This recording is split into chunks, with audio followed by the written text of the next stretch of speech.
আপনি তো মানুষের ভবিষ্যৎ দেখে তো উল্টা হাল্টা জিনিস কয়ে দে মানুষ শুনলে তো আমরা হিট না দিব। হুপ বেড়া এইটা বন্ডামি না করলে বাদ পাইম বেড়া। এই এলাকাত বলি নতুন তান্ত্রিক আইছে রে। এটাই তো শুনতাছি। আইগা আর ভবিষ্যতে একটু ভবিষ্যৎ দেখে আইগা কি হয়। কি আছে এইদিকে মনে হয় বসে একটা ওটা বলা যাইতেছে কিন্তু ওটা টকানি লাগবো। আমার ঠিক আছে। শুনছি আপনি বলে আর দেখে ভবিষ্যৎ কথা রইন আমার হাতে দেখে আমার ভবিষ্যৎটা বলে দেন তো। তোর ভবিষ্যৎ তো অন্ধকার। কেন আমার ভবিষ্যৎ অন্ধকার কে? কারণ তুই বিয়ে শাদী করতে পারবি না। আমার দুইটা বাচ্চা আছে, 2 বছর আগে বিয়ে করছে।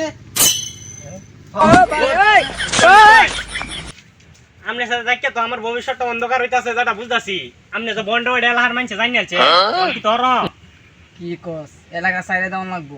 বাবু তো টিয়ে কইছু নাইলে মায়ের একটা বাড়ি করতো না আইন চাই এলাকা সাইডে দে। হ্যাঁ